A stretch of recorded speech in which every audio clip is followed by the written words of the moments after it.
अरे सर, आप यहाँ पे? मैडम, आप मुझे प्रणाम क्यों कर रहे हैं? सर, शायद आपने मुझे पहचाना नहीं। मैडम ये क्या कर रहे हो आप? ये सिक्योरिटी गार्ड है और आप सिक्योरिटी गार्ड के पैर छू रहे हो। किशन, 2 मिनट रुको, बताती हूँ। सर, याद करिए, आपके पास मैं ट्यूशन पढ़ती थी, रिद्धि। रिद्धि, हाँ याद आया। अरे ठाकुर जी की छुट्टी बिटिया। हाँ जी। अरे वाह बिटिया, तू तो पढ़ाई लिखाई में अव्वल आती थी, स्कूल में भी फर्स्ट आती थी। आजकल क्या कर रही है? बस सर, आपको याद होगा मैं ट्यूशन में कहा करती थी कि जब मैं बड़ी हो जाऊंगी तो एक बिजनेस वूमेन बनूंगी। हाँ। तो बस अपने 3-4 ऑफिस खोल लिए मैंने। वो सेक्टर 76 है ना, हाँ। वहाँ भी ऑफिस है मेरा। वाह बिटिया, बहुत दिनों के बाद देखा, लेकिन तुमने समाचार बहुत अच्छा सुनाया, सुन के दिल गदगद हो गया। बहुत अच्छा। Thank you sir. हाँ। वैसे सर, आप इतने अच्छे ट्यूटर थे तो यहाँ पे ये सिक्योरिटी गार्ड की जॉब क्यों?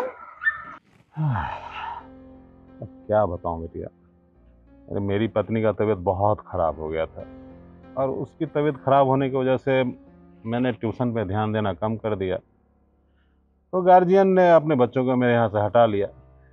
अब बीवी के इलाज में पैसा भी खर्चा हो गया, वो भी नहीं बची, और इधर कोचिंग भी ख़त्म हो गया। ये सब देख के मेरे बेटे ने मुझे घर से निकाल दिया। बोला ही बेरोजगार बाप घर में एक बोझ होता है, इसलिए अपना पेट पालने के लिए कहीं कुछ भी करो, भीख मांगो, काम करो, लेकिन मेरे यहाँ मत रहो। बोला बेटे से क्या झगड़ा करना, भगा दिया। तो कोई काम धाम मिल नहीं रहा था। एक सज्जन पुरुष ने मुझे सिक्योरिटी गार्ड की जॉब दिला दी। अब पेट पालने के लिए कुछ ना कुछ तो काम करना पड़ेगा ना बेटी। सर, सुनकर बहुत बुरा लगा।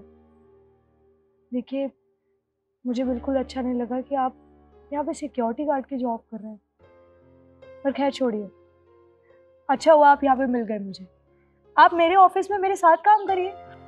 नहीं बेटिया, तुम्हारे साथ कैसे काम कर सकता हूँ? अब इनके यहाँ मैं वर्षों से काम कर रहा हूँ, अब एकाएक इनको छोड़ के तुम्हारे साथ लग जाऊंगा, ये दिल गवाही नहीं देता है। देखिए सर, मैं मानती हूँ कि आप यहाँ पे सालों से काम कर रहे हैं, पर मुझे अच्छे से याद है, अगर आज जो कुछ भी मैं बन पाई हूँ ना, तो सिर्फ आपकी वजह से। अगर मुझे इतना अच्छा ट्यूटर नहीं मिलता तो मैं कैसे कर लेती ये सब। प्लीज़ सर, आप हो सके तो इनसे बात कर लीजिए, आप प्लीज़ मेरे ऑफिस में जॉब कर लें। बेटिया तू इतना जिद कर रही है तो कोई बात नहीं, एक काम कर, मुझे 2-4 घंटे की मोहलत दे, मैं ज़रा साहब को बता देता हूँ, उसके बाद मैं तुम्हारे यहाँ आ जाऊँगा। अच्छा सर, आप बात कर लीजिए, अगर नहीं मानते हैं तो फिर मैं बात कर लूँगी। नहीं, मैं एक बार बात कर लेता हूँ, मान जाएंगे सर। ठीक, आपका वेट करूँगी मैं। ठीक है, तो चल। निखिल, पापा, आप यहाँ क्या कर रहे हैं? अरे तो मुझे थोड़ी पता था कि तू यहाँ काम कर रहा है, मैडम जी ने बुलाया है इसलिए आज मैं यहाँ आ गया हूँ। आपको जरा भी शर्म नहीं आती? क्या आपने मुझे परेशान करने का ठेका ले रखा है क्या? जहां भी मैं जाता हूँ मेरे पीछे पीछे आ जाते हो। अरे यहाँ पे काम करता हूँ, ऑफिस है मेरा यहाँ पे। अगर मेरे साथ काम करने वाले लोगों को ये पता चला कि आप मेरे पापा हैं, एक 2 कौड़ी का सिक्योरिटी गार्ड मेरा बाप है, तो क्या इमेज रह जाएगी मेरी? अच्छा, लोगों को ये पता चलेगा कि तेरा बाप सिक्योरिटी गार्ड है तो तेरा मस्तक नीचे हो जाएगा। अरे वो बेशरम, उस समय तेरा दिमाग खराब हो गया था क्या, जब मुझे घर से भगा दिया था? सोचा था कभी कि बाप इस उम्र में जाके क्या करेगा? चोरी चकारी तो नहीं कर रहा हूँ ना, मेहनत से 2 रोटी कमाता हूँ, खाता हूँ, समझा? देखिए मुझे कुछ नहीं पता, आप अभी के अभी यहाँ से निकल जाओ, समझे? चलिए। अरे 1 मिनट, क्या कर रहे हो तुम? बिटिया, मैंने अपने लायक बेटे के बारे में बताया था ना, यही वो लायक बेटा है जिसने मुझे घर से भगा दिया था।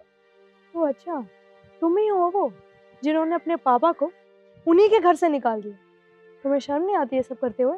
ऊपर से यहाँ खड़े होकर भी उनके साथ बदतमीजी कर रहे हो। उन्हीं की बदौलत ना तुम यहाँ आज खड़े हो। मैडम देखिए, माना कि ये मेरे पापा हैं, पर इन्होंने मेरे ऊपर कोई बहुत बड़ा एहसान नहीं किया है। दुनिया के सारे बाप अपने बेटों के लिए वही करते हैं जो उन्होंने मेरे लिए किया है। मैं इसलिए इनसे जाने के लिए बोल रहा हूँ कि जितने मेरे साथ काम करते हैं ना, जो मेरे कलीग्स हैं, अगर उनको ये पता चलेगा कि ये मेरे पापा हैं, सिक्योरिटी गार्ड मेरा बाप है, तो क्या इमेज रह जाएगी? अच्छा, इमेज की तो बड़ी फिक्र है तुम्हें। और तुमने अपने पापा के साथ क्या किया? तो क्या सोच रहे हो कि तुम बहुत महान इंसान हो? हाँ, और क्या बोल रहे थे कि मेरे पापा ने मेरे पे कोई एहसान नहीं किया है? तुम्हारे पापा ने तो वो सारी जिम्मेदारी उठाई है जो एक बेटे के लिए उठानी चाहिए। पर एक बेटे ने अपने बाप के लिए कोई जिम्मेदारी नहीं उठाई। ऊपर से तुमने उन्हें घर से निकाल दिया। शर्म आनी चाहिए तुम्हें। और तुम जैसे लोग ना मुझे मेरे ऑफिस में नहीं चाहिए। निकलो यहाँ से। मैम ये क्या कह रही हैं आप मुझे इतनी छोटी सी बात के लिए काम से कैसे निकाल सकती हैं?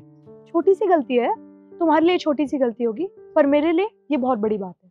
मुझे तुम्हारे पापा के साथ यहाँ काम करना है और फॉर योर काइंड इन्फॉर्मेशन उन्हें ही मैंने यहाँ बुलाया था। आई समझ? अब निकलो यहाँ से।